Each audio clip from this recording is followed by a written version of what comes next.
Bom, boa noite a todos. Eu gostaria de agradecer pelo convite. Gostaria de agradecer à Sociedade de Anestesia do Estado de São Paulo, em nome da Comissão Científica da SAESP, ao qual eu sou coordenador do núcleo de RCP.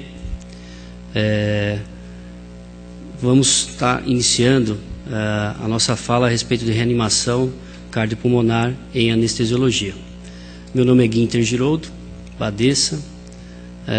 Atualmente trabalho com foco em reanimação, sou anestesista há cerca de 12 anos na cidade de São Paulo. Tenho um grande prazer de voltar para o Sírio-Libanês, onde eu trabalhei aqui durante 9 anos, e com grande empenho em estar falando um pouquinho sobre reanimação a todos os anestesistas, porque afinal de contas é uma grande dádiva tentar falar um pouquinho da complicação do dia a dia, a respeito sobre as dificuldades, e principalmente o fato de falar de reanimação para anestesista é um tanto quanto mais fácil do que falar para um médico não anestesista. Porque o anestesista é um sujeito que ele já está do avançado para frente. O anestesista é um cara que ele domina via aérea, ele domina droga vasoativa, ele domina ventilação, mas tem duas coisas fundamentais que ele não domina porque não faz parte do dia a dia dele. No caso seria a desfibrilação e a massagem cardíaca externa. Não tenho conflitos de interesse. Bom, dentro de tópicos, vamos falar sobre epidemiologia, qualidade, segurança, suporte básico de vida, suporte avançado de vida e os cuidados pós-parada, com foco na reanimação cardiopulmonar e retorno da circulação espontânea. Bom, trago para vocês um dado extremamente interessante, onde os senhores estão vendo o azul um pouco mais escuro, os lugares que existem nos Estados Unidos hoje, o suporte básico de vida para o público leigo. Apenas isso. Ou seja, estamos um tanto quanto atrasados nesse sentido. Eu acho que vale aqui uma preocupação e um certo exagero da nossa parte, a fim de que a gente possa, na verdade, fazer um suporte básico avançado e que a gente consiga dar uma qualidade maior e uma segurança maior para o nosso cliente, paciente e principalmente o nosso paciente verdadeiramente falando. Bom, o Ministério da Educação, no ano de 2013, por incrível que pareça, ele aceitou, juntamente com a Sociedade de Cardiologia, onde eles qualificaram para que médicos em graduação fizessem a prevenção e atenção integral a doenças cardiovasculares no suporte básico. E o mais interessante, que esse artigo foi recebido em 18/1, revisado em 18/1 e aceito em 18/1. Ou seja, acho que o pessoal estava com uma certa pressa para colocar e implantar isso na graduação. Hoje em dia já existem alguns parceiros que falam sobre isso. Hoje nós temos, dentro da própria Sociedade de Anestesia do Estado de São Paulo, as rodadas de anestesia do Estado de São Paulo em geral. Temos o suporte avançado de vida e anestesia pela Sociedade Brasileira. Temos alguns clubes, no caso que vocês estão vendo, que falam um pouquinho sobre o suporte básico, principalmente para o público leigo. E, associado a isso, nós temos a Cadeia Gaúcha de Sobrevivência, nós temos a Sociedade Catarinense de Cardiologia e, principalmente, a Sociedade Brasileira de Arritmia Cardíaca e Morte Súbita, que se comemora no dia 12 de novembro esse tipo de preocupação, e é uma preocupação que já vem alicerçar esse conhecimento. Bom, falando a respeito de parada cardíaca propriamente dita, o brasileiro, como não é diferente, ele acaba seguindo os passos do americano. Bom, porém, não é apenas o americano que fala sobre parada cardíaca. Eu trago aos senhores vários parceiros que, através de um comitê internacional de reanimação, eles se ajuntam, se unem, fazem uma força-tarefa. E a última foi realizada em novembro de 2010, quando saiu o novo ACLS, que fala justamente isso, RCP de alta qualidade e desfibrilação precoce, com foco em quê? Retorno da circulação espontânea e cuidados pós-parada, principalmente. Existem duas grandes revistas de impacto. A primeira é a Circulation, uma revista americana, que vai junto com a CLS, e a segunda é a Resuscitation. São duas revistas paralelas que falam e buscam o mesmo conhecimento, a fim de que possa propagar com evidência alta o que nós estamos desenhando hoje aqui para vocês. É muito difícil publicar a parada cardíaca, talvez por falta de conhecimento, por falta de verdade muitas vezes, e por não se cuidar justamente do ponto de vista da qualidade e segurança. Então, nós temos um trabalho publicado pelo professor Zé Otávio, em 2002, que fala exatamente as complicações associadas a isso. Bom, alterações do estado físico são 23,9 para cada 10 mil paradas cardíacas. Isso é um trabalho, vejam os senhores, que é um trabalho realizado em 2002. Complicações cirúrgicas, 4,64 a cada 10 mil. E complicações anestésicas, 1,71 a cada 10 mil. Gravem bem esse número, porque isso é muito importante para a gente estar discutindo mais tarde. Tem um trabalho de um japonês, que foi publicado em 2003, que ele fala sobre, que ele fez uma análise de 2 milhões e 300 mil anestesias, onde ele obteve um total de 216 paradas cardíacas. E ele pôde observar que a causa maior é droga, administração errada por sobredose ou arritmia grave, acompanhada de infarto agudo do miocárdio, manuseio de via aérea inadequado. Bom, recentemente, em 2012, foi publicado um trabalho de um colega, onde ele pôde mostrar e evidenciar o tipo de parada cardíaca no ambiente intraoperatório. E evidenciou bem. Mostrou, no ambiente intraoperatório, o tipo de parada cardíaca em atividade elétrica sem pulso foi 55%, em assistolia 27%, fibrilação ventricular 16% e taque ventricular sem pulso 2%. Ou seja, o paciente no ambiente intraoperatório, ele para justamente em atividade elétrica sem pulso e assistolia. Isso é o mais importante. Bom, existe um outro trabalho publicado pelo pessoal de Botucatu, o professor Zé Reinaldo, juntamente com o Leandro Brás, filho do professor Zé Reinaldo, um parceiro, companheiro nosso de SAESP, que mostrou e evidenciou justamente como esse paciente para e por que ele para. Esse trabalho mostra muito bem as causas, a modalidade do ASA, os riscos associados e principalmente a idade. E ele mostra justamente que o quê? Pacientes com uma mortalidade maior, ou seja, com esses pacientes com uma idade maior, têm um índice de mortalidade maior associado ao seu estado físico, ou seja, nada mais do que as pessoas já saibam, porém que ninguém publica, e a dificuldade é essa hoje a nível nacional. Bom, pensando em parada cardíaca e anestesia, o que se evidenciou na verdade? Evidenciou o seguinte: a anestesia é um pouquinho diferente do ACLS convencional. E, para se falar em anestesia propriamente dito, nós temos que lembrar que existem dificuldades e existem particularidades, principalmente no caso de anestesia de neuroeixo, embolia gordurosa, hipercalemia, toxicidade de anestésicos locais, hipertermia maligna e anafilaxia. E aí o que aconteceu? Os canadenses foram e publicaram, escreveram um trabalho em 2010, fantástico, falando sobre o ACLS voltado para a anestesia a nível Canadá. E ele teve uma repercussão importante, emocionante, porque afinal de contas mexeu um pouquinho com a nossa vida do anestesista propriamente dito. Recentemente no ASA, em 2013, saiu um trabalho publicado onde 64% das complicações da parada cardíaca em anestesia eram em razão da via aérea associada, onde de 7,36% das paradas cardíacas associadas à anestesia, 0,64% realmente iam a óbito. Lembram vocês que nós tínhamos um número de 1,71 e agora, 10 anos depois praticamente, ou 11 anos depois, caiu para 0,64. Ou seja, a que se deve isso talvez? Talvez se deve à segurança do paciente, se deve à qualidade nos cuidados, se deve ao espaço que você precisa dentro do intraoperatório, se deve aos cuidados necessários.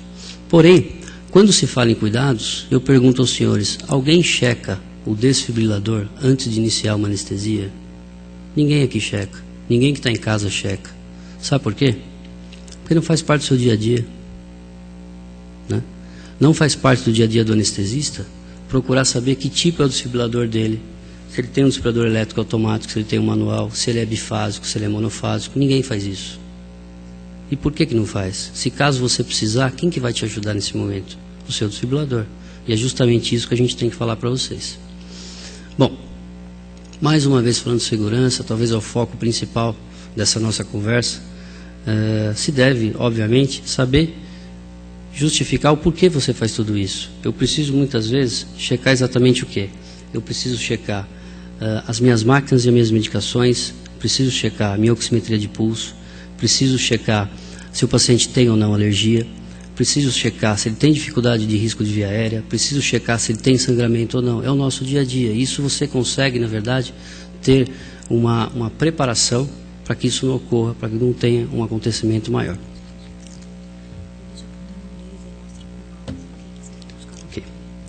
Bom, o Anesthesiology, em 2014, publicou em abril uma revista apenas focada em parada cardíaca, uma coisa mais fresca impossível nesse momento. E aí, o que eles mostraram? Mostraram um trabalho extremamente importante. Fizeram uma análise generalizada a nível Estados Unidos e perceberam o seguinte, que o quê? Pacientes parturientes, que acabam tendo, obviamente, cesárea, parto normal, elas acabam evoluindo com 58,9% de sobrevida. E geralmente a causa maior onde que é? Hemorragia, a embolia amniótica, falência ventricular, sepse, etc. No caso de cirurgias pediátricas, 46% você tem de sobrevida. E a dificuldade maior seria o quê? Seria falência cardíaca, seria hemorragia. E assim com cirurgias não cardíacas, no caso 34,5%, e ambientes e paradas cardíacas em ambientes intra-hospitalares de pacientes internados com sobrevida de 18%. Ou seja, é um trabalho maravilhoso, é um trabalho que mostra para a gente a real dificuldade de se ter uma parada cardíaca em ambiente intra-hospitalar. Bom, vamos falar sobre a cadeia de sobrevivência que nos interessa.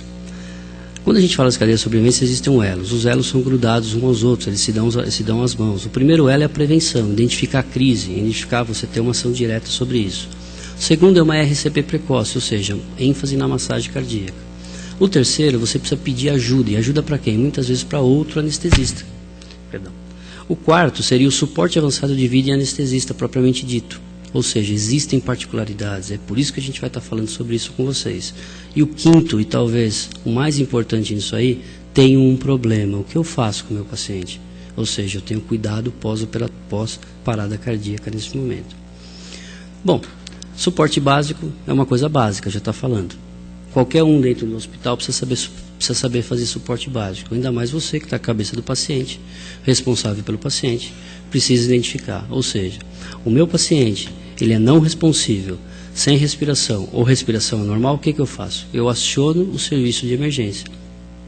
Automaticamente, eu acionando esse serviço de emergência, eu solicito quem? O meu desfibrilador. Para quê? Para que eu possa ver o ritmo. Ok? Bom, após isso, eu faço o quê? Eu inicio a minha massagem cardíaca juntamente com a minha RCP propriamente dito. E muitas vezes, o que eu tenho que fazer? Eu vou ver e verificar se esse paciente está com uma via aérea avançada ou não. Esse paciente não estando com uma via aérea avançada, eu faço 30 compressões para 2 ventilações. Ok?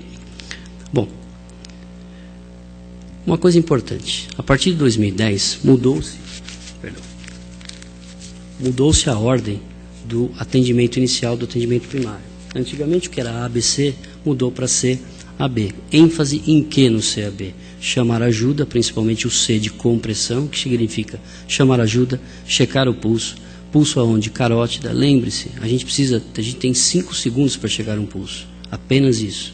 Compressão, 30/2 no caso de uma paciente com uma via aérea não avançada. E eu repito, o C seria de circulation, ou seja, de massagem cardíaca. O A seria de via aérea e o B de ventilação. Mudou-se a ordem. E por que mudou-se a ordem? Para você que você tem uma ênfase, principalmente na pressão de perfusão coronariana. Comprima forte e rápido. Comprimir aonde? Na região external, na linha intermamelar. Com que? Com a região hipotenar, tá certo? E que você tenha uma compressão e um retorno absoluto do tórax nessa forma que está aqui na figura bem apropriada a vocês, ok? Tá? Ângulo de 90 graus, no mínimo de 5 centímetros. Bom, se eu tenho uma via aérea não avançada, eu tenho 30 compressões para 2 ventilações. Se eu tenho uma via aérea avançada, são 100 compressões por minuto, de 8 a 10 ventilações. E uma coisa importante, a troca do reanimador a cada 2 minutos. Como falei, no mínimo de 5 centímetros de compressão. Isso que mudou de 2010 para cá. Quando eu comprimo, eu tenho um aumento da pressão torácica com o esvaziamento do coração e do pulmão. Quando eu descomprimo, eu tenho um retorno, ou seja, eu tenho o retorno do venoso, o retorno venoso adequado, com uma pré-carga adequada, com uma diminuição da pressão torácica e um reenchimento do coração e do pulmão. Ok? Por que eu faço isso? Se eu tenho um retorno completo associado com as minhas massagens. Numa pausa para que eu possa ter a ventilação, eu tenho o quê? Eu tenho uma linha imaginária, que eu tenho uma perfusão adequada, mantendo-se um débito adequado. Se eu tenho um retorno inadequado, ou seja, se eu tenho uma massagem cardíaca inadequada, eu tenho um retorno ruim, uma ventilação ruim, e com isso, automaticamente, eu tenho uma pressão residual, ou seja, eu tenho uma PIP, eu tenho uma dificuldade no meu retorno venoso. Ok? Bom, quanto maior a pressão de perfusão coronariana, maior o retorno da circulação espontânea. Esse trabalho provou muito bem isso. Ok? Uma pressão de perfusão coronariana, ela é entre 15 e 25 milímetros de mercúrio. Ok? Se eu tenho uma pressão de perfusão em torno de menor que 15, eu vou ter uma chance de sobrevida de 0. Em torno de 15 a 25, uma sobrevida em torno de 46%. Se eu tenho maior que 25, em torno de 79% do retorno da circulação espontânea. E por que a compressão é 30/2? Isso é uma coisa que mudou a partir de 2010, com ênfase na massagem, e justamente para isso. Eu lembro para os senhores o seguinte: pressão de perfusão coronariana é igual quem? A pressão diastólica da raiz da aorta menos a pressão do coração direito, ou seja, a PVC. Certo? Se eu tenho um débito cardíaco adequado, ou seja, se eu tenho uma massagem cardíaca adequada, que pode chegar perto de 50% do meu objetivo, eu tenho uma manutenção da pressão de perfusão coronariana. Por isso, o quê? A ênfase na pressão de perfusão coronariana. Eu mostro aqui para os senhores o seguinte, que super interessante. Eu tenho a pressão de perfusão coronariana aumentando no momento da massagem, e quando eu paro de fazer a massagem e vou fazer a ventilação, eu despenco essa minha pressão de perfusão coronariana. Certo? E assim, se eu perfundo o meu coração na diástole, ou seja, se eu perfundo meus coronários na diástole, tem uma pressão de perfusão coronariana com o coração direito inadequado, esse meu paciente, além de ele fazer um baixo débito, ele pode infartar num retorno da circulação espontânea tardia. Bom, mas tudo isso, na verdade, que a gente está falando, a gente está pensando em massagem cardíaca com o paciente em decúbito dorsal horizontal. Não. Um anestesiólogo agora publicou um trabalho, um sucesso de massagem cardíaca com o paciente em decúbito lateral, feita pelo cirurgião numa cirurgia torácica.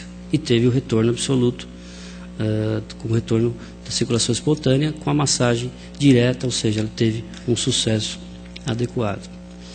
Uma coisa importante. De 24% a 57% da massagem cardíaca feita em ambiente intra-hospitalar de uma forma adequada, com seus horários adequados, com suas pausas adequadas, você tem o retorno da circulação espontânea. Porém, você tem que ter o tempo necessário para quê? Procedimentos de intubação, checar pulso, etc. e tal, análise do ritmo pós-choque, carregar, afastar, chocar, tudo isso é importante no ambiente, nós vamos ver. Mas nunca, gente, nunca maior do que 10 centímetros. Ok? Bom, mais uma vez, o que a gente traz o Anesthesiology para vocês, publicado em 2014. O risco e benefício da massagem cardíaca feita pelo monitor, feita pelo dispositivo Lucas, que é um dispositivo automático, que ao invés de você estar lá fazendo a massagem, você tem aquele dispositivo.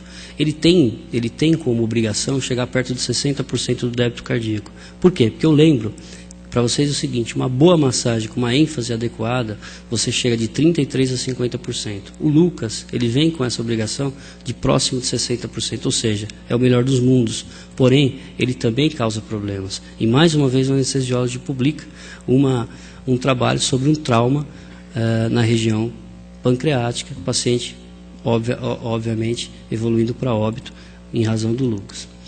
Bom, falamos um pouquinho de massagem. Vamos entrar um pouquinho na ventilação para vocês, ok? Isso é difícil falar muitas vezes para um não anestesista, mas a manobra de chin lift, a manobra de jaw thrust para a gente não é novidade, ou seja, eu preciso ter pervividade, eu preciso que as minhas vias aéreas ficam pérvias, ok? Então, para a gente não tem tanta dificuldade. Tanto as ventilações de resgate ou não, ou seja, se eu tenho um paciente que ele está com uma via aérea não avançada 30/2, as minhas duas ventilações, mesmo que eu queira fazer sobre máscara, sobre máscara facial, ou mesmo sobre uma ventilação direta, eu tenho que ter pelo menos 1 segundo de tempo, com 600 ml no mínimo, com uma expansibilidade bilateral torácica. Bom, olha lá, uma coisa interessante. Tenho um problema no meu intraoperatório. Eu trago essa imagem para vocês e faço uma pergunta. Em quanto tempo o pessoal leva para fazer isso? Todo mundo vai falar assim, 3, 5, 10 segundos. Legal. Por que com a gente vira uma bagunça. Porque a gente não treina. E por que a gente não treina? Porque não acontece. Mas o anestesista, como líder, ele é um sujeito que ele precisa resolver esse problema. Porque é aquele momento que o cirurgião levanta a mão e não sabe muitas vezes o que acontece. Enfim, e pergunta para você com aquela maior cara de pau se ele pode continuar ou não fazendo o procedimento. Então o anestesista é o líder. Ele vai solicitar alguém na massagem cardíaca, alguém no desfibrilador elétrico, alguém que fique na droga vasoativa, alguém que tome o tempo de todo o procedimento, ou seja, principalmente de massagem, tempo de droga, etc. e tal. Isso simula o quê? Um rodízio a cada 2 minutos, com um total de 5 ciclos, ou seja, isso é uma comunicação em alça fechada. Nada mais é que o megacode que o ACLS está falando. Nesse momento, o anestesista é o líder, e precisa ter um líder neste momento. Bom, tenho um problema no meu intraoperatório. Chamei por ajuda, iniciei minha RCP, 30/2 ou 100 no mínimo de compressão, estando ou não com a minha via aérea avançada, iniciamos o nosso problema. O meu ritmo é chocável? Ok. Meu ritmo é chocável, sim. Quem me falou isso? Ou o meu desfibrilador elétrico automático, ou o meu desfibrilador elétrico manual, ou o próprio monitor, no caso. Ritmo chocável, turma, é ritmo que tem energia, ou seja, eu choco quem que é? FV e taque ventricular sem pulso. Fibrilação ventricular e taque ventricular sem pulso. Repito, choca fibrilação ventricular e taque ventricular sem pulso. Taque ventricular com pulso se trata com antiarritmo ou cardioversor. Ok? Bom, eu choco ou eu faço minha RCP, já que a minha ênfase é na massagem? Vai depender. Se eu tenho um paciente que está fibrilando na minha cara e eu tenho um desfibrilador ao lado, eu choco. Óbvio que 99,9% das vezes você não terá. Então você vai fazer o quê? Massagem cardíaca, isso já é provado. Um bom ciclo de uma boa massagem cardíaca até que venha o seu desfibrilador, tá certo? É extremamente importante. Isso já foi mais do que dito. Bom, entrando no que na verdade pode nos salvar. É começo da nossa conversa lá atrás, que é os desfibriladores. Tanto o desfibrilador elétrico manual, tá certo? Elétrico manual aqui no lado direito, tá certo? Ele pode ser monofásico ou bifásico, ou tanto o meu desfibrilador elétrico automático, tá? Ou ele pode ser de 360 joules, que é uma única energia, ou ele pode ser bifásico de 120 a 200 joules, que são 2 energias, ou seja, o que é melhor nesse momento? O que vai e o que vem. Mas independente de qualquer coisa, pessoal, o seu desfibrilador você precisa ter conhecimento. Qual é o meu desfibrilador? Como eu uso? Aonde ele está? Acho que esse é um grande negócio que a gente precisa passar para vocês e uma grande vitória se todos saírem daqui com esse recado. Bom, aonde que eu coloco as pás? Eu tenho que colocar as pás de uma forma que ela me pegue o eixo cardíaco de uma forma correta, tá certo? Ou ela pode ser antero-posterior, ou ela pode ser antero-lateral, não importa. O que ela, na verdade, ela não pode fazer é o erro de não pegar essa janela miocárdica, ok? Bom, pressão parcial de oxigênio. Se eu tenho um coração fibrilando, na verdade, o que me fala sobre isso? Eu tenho um coração que tem energia, ou seja, eu ainda tenho um resquício de oxigênio nesse momento. E é muito interessante, porque, independente do que vai acontecer, no caso da fibrilação ventricular com uma boa massagem, você tem muitas vezes até de 4 a 8 minutos, tá certo? Para que esse paciente não tenha um sofrimento, se caso você tenha uma massagem, diferentemente da hipóxia, ou seja, tem um coração fibrilando, massageio, faço massagem. Tem um coração fibrilando, tenho que desfibrilar esse paciente, ok? Ou seja, esse paciente eu não perdi. E aí vem aqui um dos slides mais interessantes dessa aula, eu acho que talvez o mais importante nesse momento.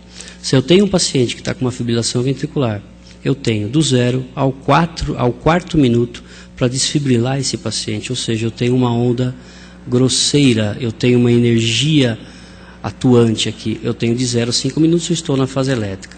Se eu tenho do 5º até o 10º minuto, esse paciente essa fibrilação ela vai se tornar fina, eu estou na fase circulatória. Após o 10º minuto, pessoal, eu vou entrar numa sistolia, esse paciente vai entrar numa fase metabólica importante e ele vai acabar evoluindo a óbito.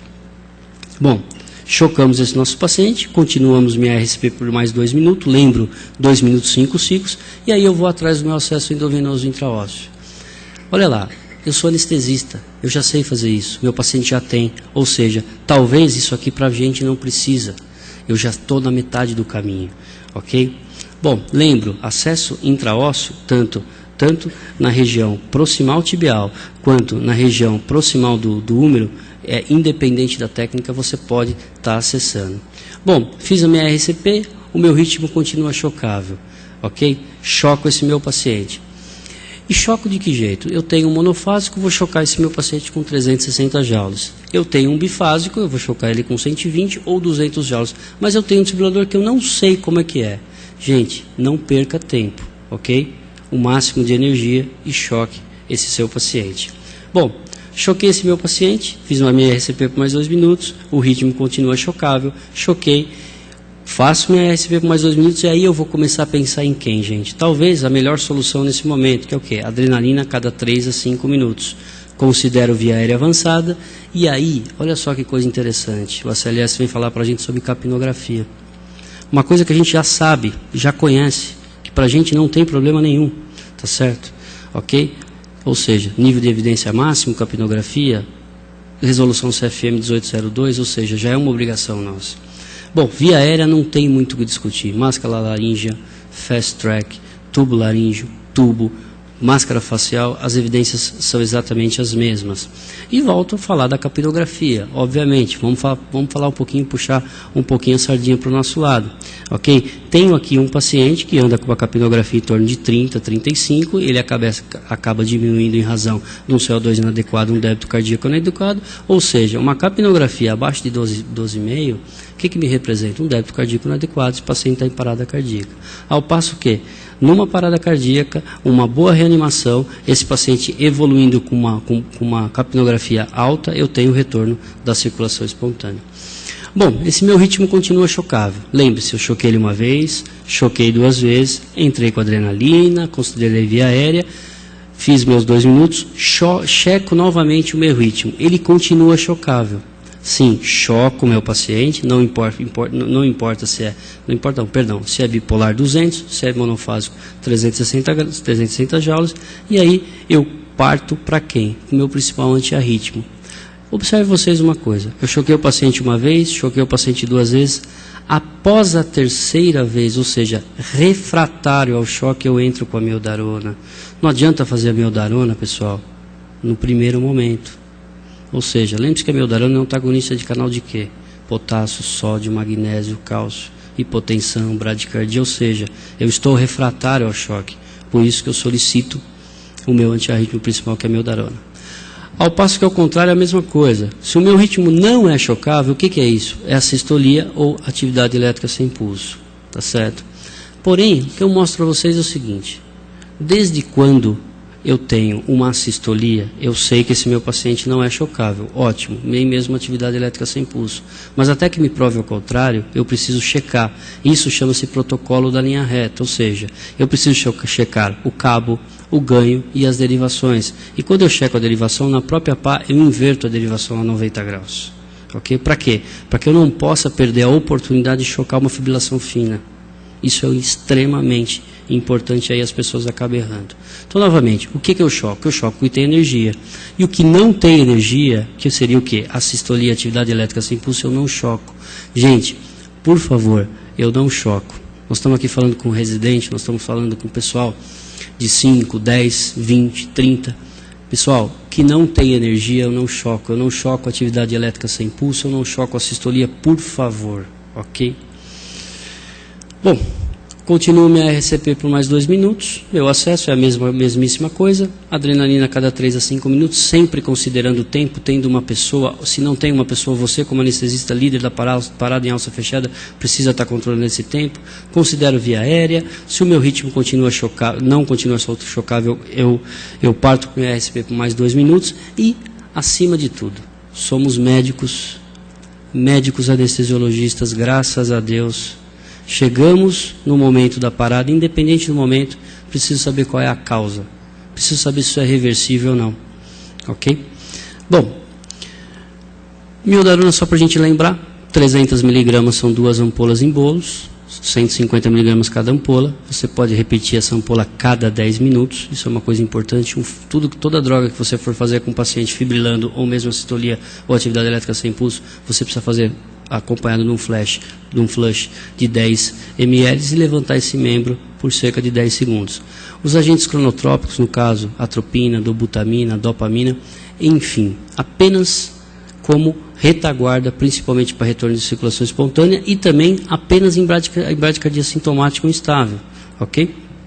Bom, adrenalina, 1 mg EV a cada 3 a 5 minutos, propriedade alfa-adrenérgica, e aí entra uma pessoa aqui, um cara aqui que na verdade está nos preocupando um pouquinho, que eu acho que talvez mude a partir do ano que vem, que é a tal da vasopressina. Independente de qualquer coisa, 40 unidades. Ah, mas o meu paciente é uma criança, 40 unidades. É um adulto, 40 unidades. É uma gestante, 40 unidades. É um velho, 40 unidades. É um idoso, 40 unidades. Eu não tenho evidência para isso por enquanto. E aonde que eu faço? Ou na primeira ou na segunda dose no lugar da adrenalina. Posso fazer 2 vezes? Não. Posso fazer depois da terceira? Não. Não. Na primeira ou na segunda dose depois da adrenalina. Por que está falando muito em vasopressina? Porque a adrenalina hoje está contestada. Na verdade, altas doses diminui o desfecho, piora o prognóstico. E aí eu tenho, na verdade, mais uma vez o anestesiólogo falando a respeito disso e discutindo realmente dose, tempo, porquê, motivo associado à adrenalina. Tenho 2 trabalhos importantíssimos. Um que fala a favor da adrenalina, que era um trabalho que saiu em 2011 no Resuscitation, que fala sobre sobrevida e dano neurológico, a favor da adrenalina, e aí observem vocês. Tem um trabalho publicado no Resuscitation 1 ano depois, falando sobre um desfecho inadequado da adrenalina, principalmente a nível de pós-RCP, ou seja, desfecho neurológico, principalmente sobrevida após retorno da circulação espontânea. Ou seja, o que eu faço? Por enquanto, eu vou usar adrenalina, até que fale ao contrário, até que os trabalhos me provem isso.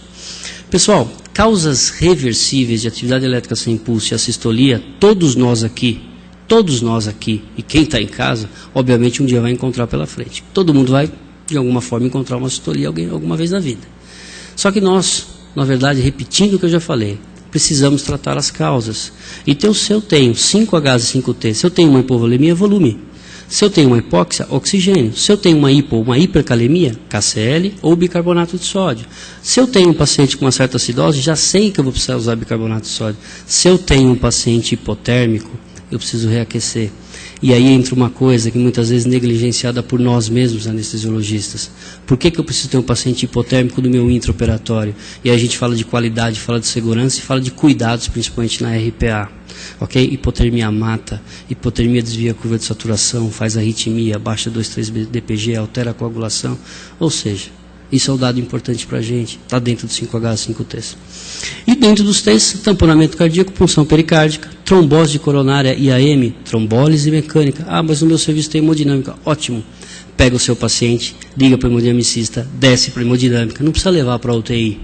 Para quê? Para você ter que ir lá buscar ele de novo? Faça você isso, você é anestesista, você é médico anestesista.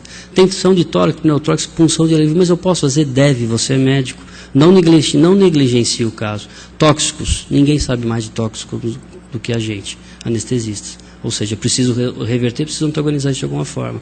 E trombólise pulmonar, no caso, trombólise. Preciso fazer? Preciso. Preciso ajeitar isso de alguma forma? Preciso. Todo mundo para de TEP, é muito fácil falar, até que prove ao contrário.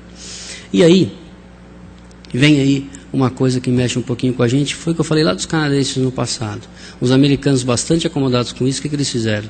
Eles descreveram e começaram a fazer o AACLS, que é o ACLS associado à anestesia. E aí, os caras colocaram e escreveram mais 3Hs e 3Ts dentro do que a gente já existe. Hipervagal. Normal na vida da gente, né? Às vezes um pneu peritônio, uma laparoscopia inadequada.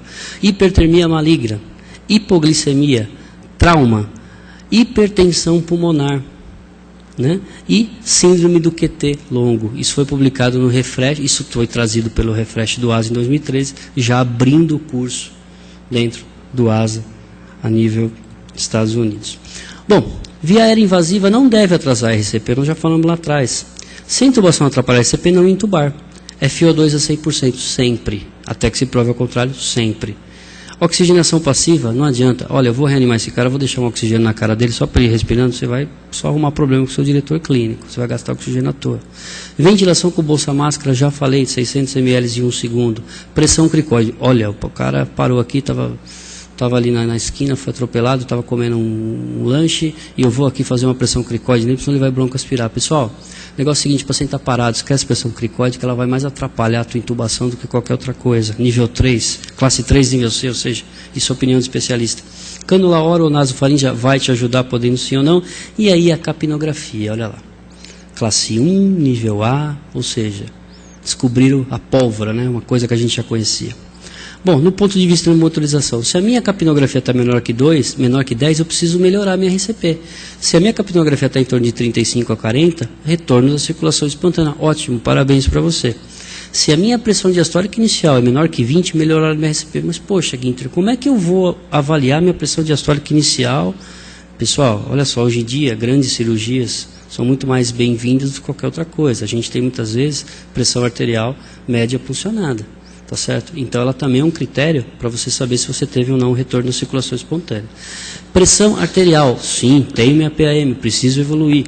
Saturação venosa contínua menor que 30. Nossa, mas é demais. Eu não estou inventando isso. Isso está no ACLS a partir de 2010. Muitas vezes, monitores de saturação venosa contínua acabam evidenciando esse tipo de coisa. Curva de prestimografia em razão da pressão de perfusão periférica, e a gasometria ainda é incerta nesse momento, ela pode muitas vezes mais atrapalhar do que te ajudar nesse momento. O meu paciente tem marca-passo de desfibrilador. E aí? Eu choco? Claro. Como? De 8 a 10 centímetros de distância do seu desfibrilador. O paciente voltou? Teve retorno? Solicito o técnico para que ele faça um novo controle do meu desfibrilador. E o que eu não faço de rotina mais? Atropina. Não se faz mais de rotina. Provou-se que é desnecessário. A atropina, hoje você tem uma indicação para uma bradicardia sintomática, principalmente no caso de crianças, ou mesmo de uma BAV de primeiro ou segundo grau, MOPS 1. Após isso, é marca-passo. E, no caso do bicarbonato de sódio, tirando algumas exceções que podem ocorrer, acidose metabólica pré-existente, acidose metabólica grave, sobredose de antidepressivo tricíclico, aí você pode usar como exceção. Tirando isso, não. Ou seja, pessoal, bicarbonato não se faz mais, a não ser que você tenha algumas exceções, apenas isso. Não se faça mais bicarbonato de rotina. Você sabe por quê? O bicarbonato transforma água em CO2. Aí você vai olhar no capnógrafo, o seu capnógrafo vai estar elevado e você acha que você teve retorno da circulação espontânea, ou seja, não, é o teu bicarbonato que está causando isso. Cálcio, classe 3, nível B, a não ser que seja uma causa inicial. Fibrinolítico, a mesma coisa, e no caso do marca-passo, conforme eu já falei para vocês. Soco pré-cordial. Não tem um desfibrilador do lado, o paciente está desfibrilando. Eu não quero, de forma alguma, começar a massagear. Posso dar um soco nesse paciente? Classe 2B. Pode até ser que você consiga, que você tenha êxito, mas luxação osteocondral, fratura de costela, lesão hepática, lesão esplênica, tudo isso já foi escrito. Bom, a gente lá no SAVA, a gente faz 2 dias esse tipo de aula, então eu vou pedir um pouquinho de paciência para vocês, porque eu vou falar rapidamente sobre pediatria. Não muda absolutamente nada, nós temos em conjunto o PAUS, neste momento, associado à sobrevida da cadeia em pediatria. Mas o que eu quero chamar a atenção para vocês?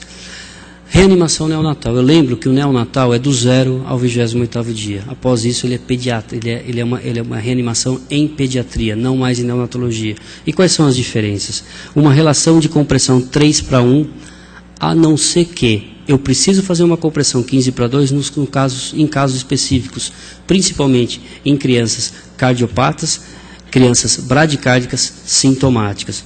Total, no caso, 120 eventos por minuto. Lembre-se, no adulto são 100 no mínimo por minuto. Na criança, 120, no caso neonatal, 120 no mínimo por minuto. Frequência de 90 compressões por minuto e 30 ventilações, ou seja, vai dar uma relação de 3:1, certo? Ou seja, 1 e 2 e 3 ventila, comprimir um pouco mais breve, que é a descompressão e descompressão total do tórax. Por quê? Porque eu preciso de uma frequência cardíaca para manter um débito nessa criança. A criança com uma frequência cardíaca abaixo de 60, ela está parada. Dose, o que eu uso, pessoal? Uma concentração de 0,1 a 0,3 ml por quilo a cada 3 a 5 minutos. Mas será que eu vou conseguir fazer essa dose na parada cardíaca de um recém-nato? Gente, uma ampola de adrenalina dilui para 10, 1 ml a cada 10 kg de peso. Ok? Não vamos errar nesse momento. Bom, no caso, Compressões torácicas na criança. Se eu tenho um reanimador, eu faço a técnica com os dois dedos, uma mão apenas. Ok? Se eu tenho 2 reanimadores, é técnica com os 2 dedos a nível de apêndice tifoide, no caso, com o socorrista evidenciando a ventilação associada. E aí eu repito para vocês isso daqui. Um socorrista, olha como é importante, inicie ciclos de 30 compressões e 2 ventilações. 2 socorristas, ciclos de 15 compressões e 2 ventilações. Uso do desfibrilador em criança? Claro que você usa. Crianças menores de 1 ano ainda é indefinido, ok? É mais importante que você use o desfibrilador manual do que o próprio automático. No caso de crianças maiores que 1 ano, é extremamente recomendado. E aí eu coloco para vocês uma coisa extremamente importante aqui do ponto de vista de desfibrilação em criança. Qual que é a carga recomendada? Isso aqui é pergunta de prova de ME, pergunta de prova de TSA, enfim. 2 joules por quilo no primeiro choque, 4 joules por quilo no segundo choque subsequente, isso não mudou, ok? A partir de 2010. E aí? Falamos um pouquinho de adulto, falamos um pouquinho de neonato, falamos bem rapidamente sobre criança e vamos falar, talvez, o que seja aí 60% da vida do nosso colega anestesiologista, principalmente a nível de interior, que é a gestante. Quando você tem uma complicação a nível de parada cardíaca em gestante, na verdade, você pode ter 3 problemas. Um é a mãe, o segundo é o feto e o terceiro é o marido. Né? Com essa história de a gente ter que receber o marido em razão de leis e tudo mais, a gente tem graves problemas associados a isso. Mas a gestante, ela para como qualquer outro. E o que eu tenho que tomar alguns cuidados? Acesso venoso acima do diafragma.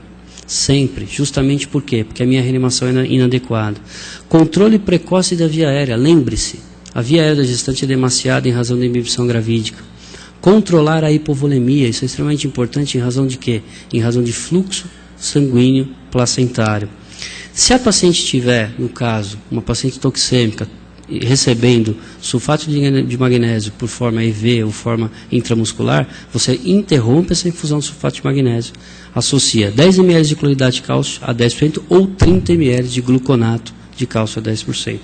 Continua minhas manobras de RCP durante a cesariana, ou seja, preciso posicionar essa cesárea, preciso posicionar essa paciente adequada, vou desfibrilar essa paciente, vou usar drogas iguais e vou usar fluidos iguais. E uma coisa importante, se eu faço a minha compressão torácica no terço inferior, na linha intermamilar no adulto convencional, na gestante, eu faço um pouco mais acima.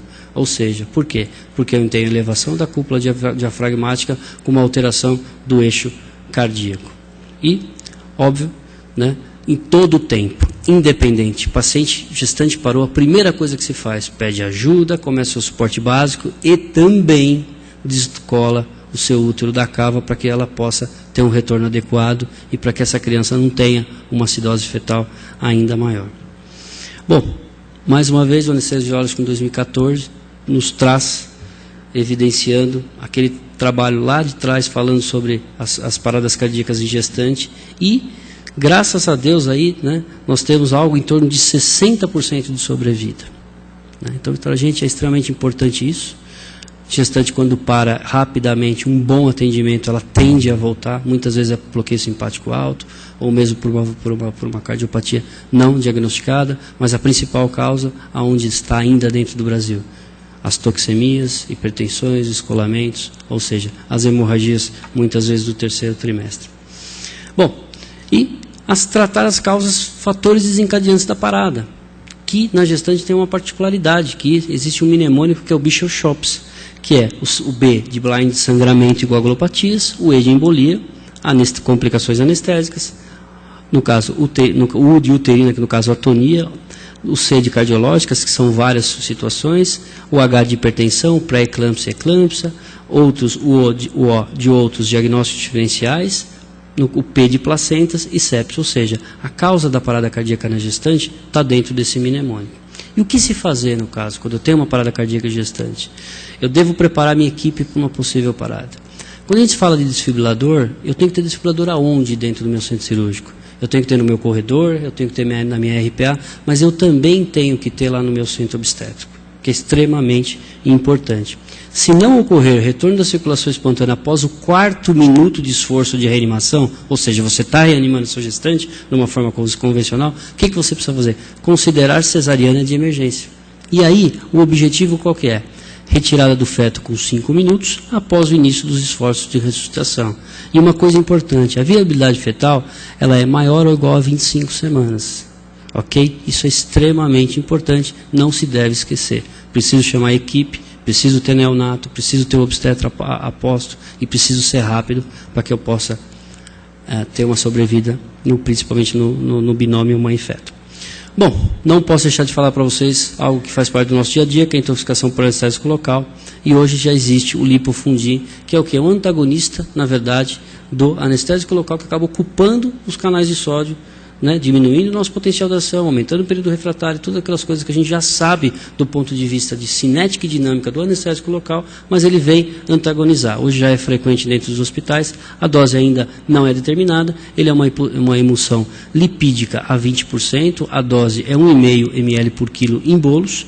Você precisa repetir a droga a cada 5 minutos até a estabilidade, no caso dos sintomas da intoxicação pelo anestésico. Faz uma manutenção em torno de 0,25 ml por quilo por 30 a 60 minutos, dose máxima de 12 ml por quilo e tem um nível de evidência bom, ou seja, é um nível de evidência adequado para que a gente possa estar utilizando. Não posso deixar também de falar de anafilaxia perioperatória e os principais 2 motivos.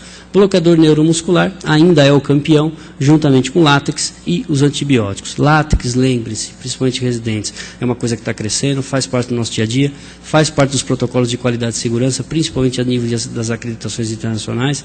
É uma situação, cirurgia sempre no primeiro momento, procurar fazer um bom pré-anestésico, se preparar uma sala com látex free, geralmente a primeira sala do dia, e os bloqueadores neuromusculares, principalmente os benzoquinolínicos, aqueles que liberam histamina, e aí são os mais campeões nesse momento. Histamínica direto, principalmente succinilcolina, o rocurônio e o atracúrio. Obviamente, quando a gente fala de bloqueador, tem que separar os adespolarizantes dos despolarizantes também. Bom, tem um problema. Meu paciente voltou.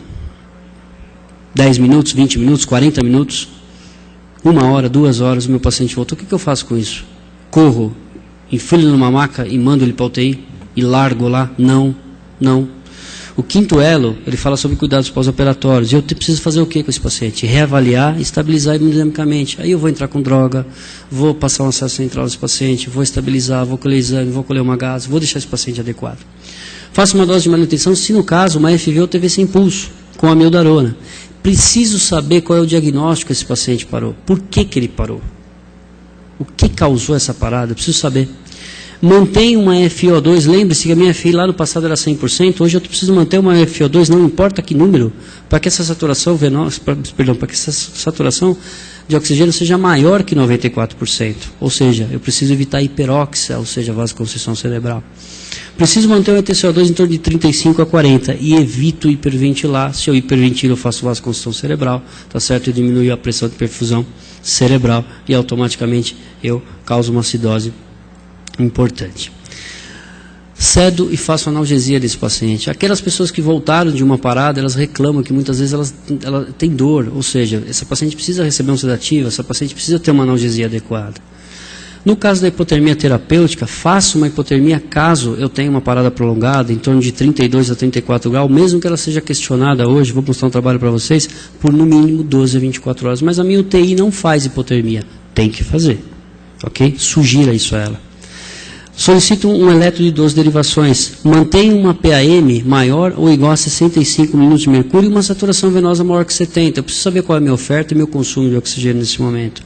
Controle glicêmico importante, em torno de 144 a 180 milímetros decilitros, e faço uma intervenção coronariana percutânea se caso houver necessidade. Trago aqui para vocês um trabalho recente, publicado, a respeito de hipotermia, que é hoje talvez uma das grandes novidades, hipotermia na pós-parada cardíaca. Fala-se muito de hipotermia, proteção cerebral, mas esse trabalho já mostra o seguinte, que hipotermia mais que 2 horas, na verdade, é extremamente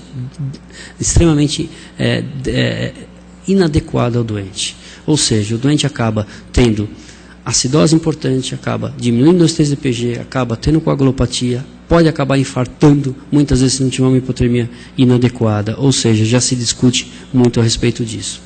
Bom, Como eu falei, a cada 4 anos o OCLS se reúne, eles acabam fazendo a reunião a cada 4 anos, no final desse quarto ano eles acabam publicando as novas normativas do OCLS.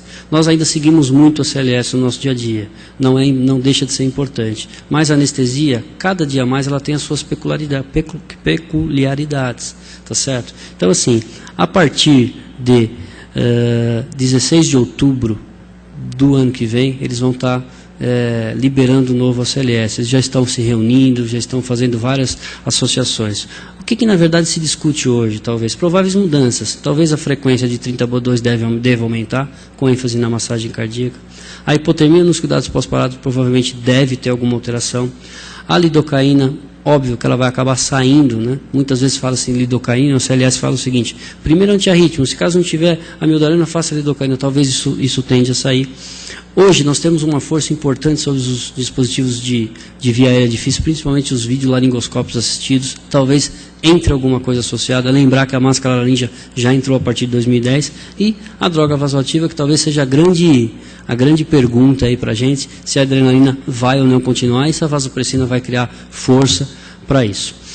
Bom, uma extremamente interessante, trago para vocês, o 29º caso publicado no mundo, a Circulation aceitou esse caso do nosso serviço, que é um inexplicado retorno da circulação espontânea após a interrupção das válvulas de ressuscitação. Ou seja, o que é isso? Fenômeno de Lázaro. E por que eu trago esse trabalho para vocês?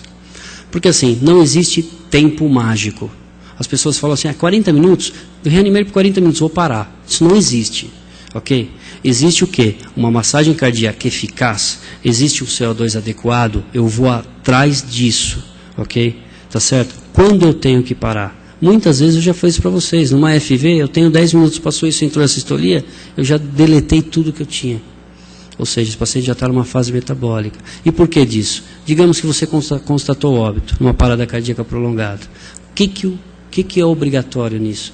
Que esse paciente fique pelo menos 10 minutos monitorizado sendo ventilado, para que não aconteça o que aconteceu com a gente, nesse caso. E a paciente teve um retorno da circulação espontânea, por quê? Massagem inadequada, tempo de droga inadequado, tá certo? Faltou liderança na massagem cardíaca, e essa paciente, por incrível que pareça, ela mesma acabou assinando a sua própria autorização para publicar o trabalho. Ela veio a falecer 6 meses depois, uma paciente super grave. Enfim, agradeço a todos, peço mais uma vez a vocês pelo tempo, é um curso que a gente faz em 2 horas, e a gente aqui tem 1 hora para falar bem rapidamente sobre isso, tá certo? Volto mais uma vez só a falar algumas coisas. Entrou no centro cirúrgico, cheque seu desfibrilador, faça educação continuada com a enfermagem. Suporte básico é básico, todos devem saber fazer. Suporte avançado, médicos e hoje até enfermagem fazem. Faça a educação continuada, ok? Não desfibrile o que não tem energia, por favor. Desfibrile o que tem energia, no caso FV e TV sem pulso. TV com pulso, trata quimicamente. Não saiu, cardiovert, ok? Cuidado. E outra coisa, tem uma parada, seja líder, monte o seu time, tenha cuidado nos tempos, tenha cuidado na manutenção de droga, cheque os seus medicamentos, e aí, independente de qualquer coisa, a anestesia segura é a coisa mais importante. Eu acho que esse que é o grande recado dessa comissão científica, o grande recado dessa diretoria da SAESP. Eu acho que isso que a gente precisa mostrar para o nosso anestesista, que realmente ele faz parte daquele cenário e ele é mandatório no caso da parada cardíaca. Ele não é algo mais naquele cenário, ele não é secundário, ele é primário nessa situação. Isso daí precisa ser bem conduzido. Ok? Alguém tem alguma pergunta?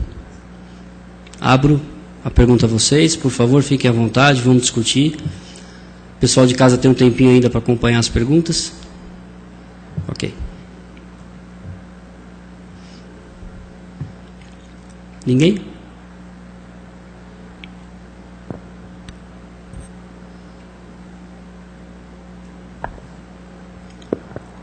Só fugindo um pouquinho da parada, mas pensando no ACLS, um paciente que está sob anestesia geral e tem uma arritmia supraventricular e você não tem muitos critérios de instabilidade para você poder cardioverter ou não.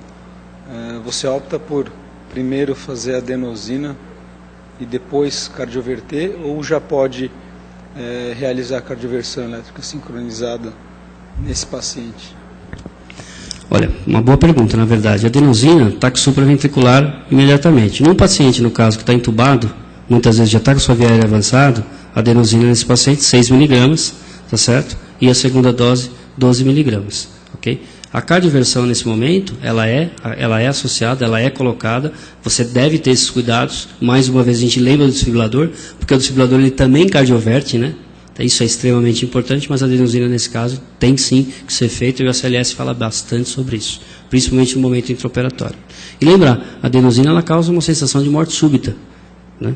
Então, muitas vezes a gente tem que estar acompanhado, nesse caso aí que você perguntou, no caso do paciente já em via aérea invasiva, no caso, já sedado, acho que é a melhor conduta nesse momento.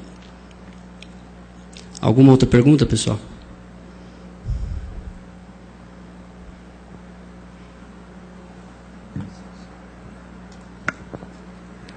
Você falou de parada em gestante, que tinha o uso de cálcio se a paciente tivesse em uso de magnésio. Seria em uso ou se já usou, já está sulfatada, ela está em uso, então você faria isso? Uma coisa importante, pacientes toxêmicas que fazem uso de sulfato de magnésio, tanto da forma EV, que é a Suspra, quanto da forma IM, que é a PRIST, ela é uma paciente que já tem uma excitabilidade importante a nível do sistema nervoso central, ok? Na parada, as manobras elas devem ser feitas convencionalmente, ok? Tá? Você não deve deixar de fazer a sua adrenalina, talvez o seu antiarrítmico, enfim, para você falar, agora eu vou fazer o cálcio. O que você tem que, na verdade, estar fazendo é estar associando, principalmente no caso de retorno da circulação espontânea, para evitar a sua excitabilidade do sistema nervoso central. Vamos lá, pessoal, a gente tem mais alguns minutinhos para trocar uma ideia aqui. Alguém teve recentemente uma parada cardíaca? Conta pra gente como foi. Alguém já viu recentemente? A maioria é residente? Com staff, com preceptor? Conta pra gente. Doutor, em relação ao ataque sopra, teria espaço para algum tipo de manobra vagal, principalmente na população pediátrica, no intraoperatório? Sim, sem sombra de dúvida. A manobra vasovagal é importante você estar fazendo nesse momento. Agora, precisa estar de olho.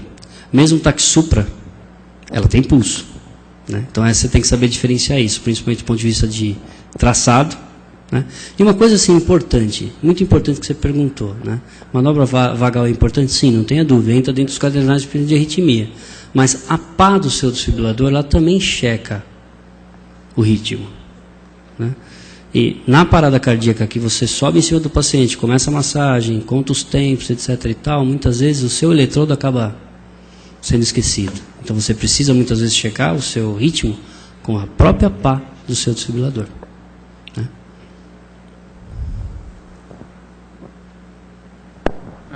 Pensando na monitorização hemodinâmica do paciente com uma PAI, uma PA invasiva, vamos supor que o paciente esteja evidentemente chocado, né? E a PAM dele você tem dúvidas daquele valor e o paciente não tem um pulso clinicamente palpável. Você considera a PA diastólica como fator determinante da parada ou não daquele doente? Né? Você não tem a clínica do pulso carotídeo, né? Mas é um paciente que gera um pulso, vamos supor, 25 milímetros de mercúrio na PA diastólica ali. Ou seja, ainda tem um grau de perfusão coronariana. Você considera como sendo um paciente em parada cardíaca, com ETCO2 em queda, assim, por exemplo? É uma coisa, o que eles falam é o seguinte, a gente precisa caracterizar a pressão diastólica. Uma pressão diastólica menor que 20 milímetros, o que eu preciso fazer? Melhorar a minha RCP. Mas eu considero sim, independente. Agora, se esse paciente não tiver pulso e tiver muitas vezes uma diástole, será que ele não está numa atividade elétrica sem pulso? Será que eu não preciso continuar minhas manobras? Agora, importante, o paciente já está com uma PAM, nesse caso o paciente já está com uma punção, ok? Eu preciso sim evidenciar o andamento dessa minha PAM, principalmente do ponto de vista diastólico, que você lembrou muito bem, o coração ele perfunde na diástole. Né? Se eu tenho uma diástole adequada, eu tenho uma boa pressão de perfusão coronariana, eu posso ter o retorno da circulação espontânea.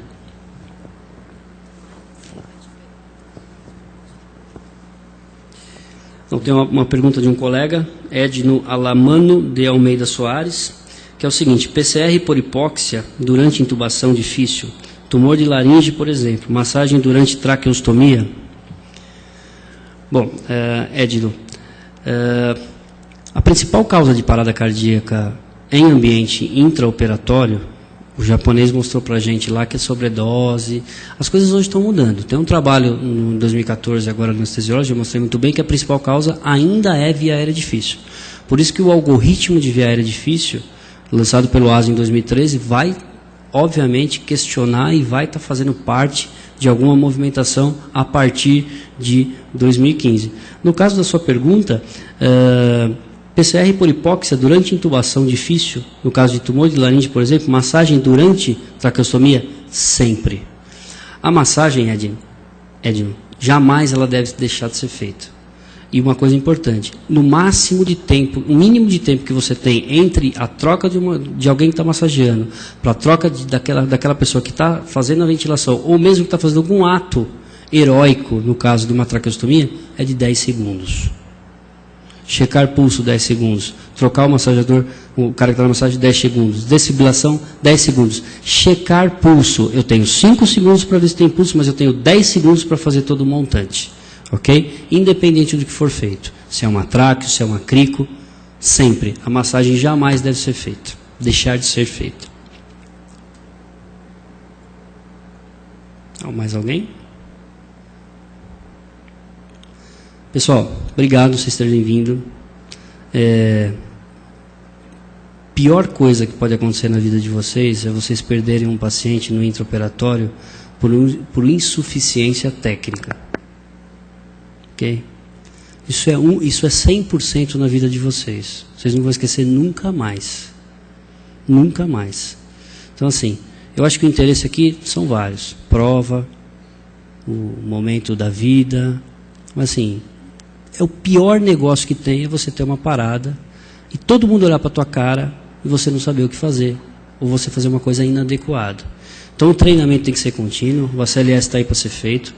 Uma coisa que eu falo, no nosso serviço, como era aqui também, mas no nosso serviço, o sujeito que não faz ACLS, ele não recebe, ele nem entra, e ele sabe disso.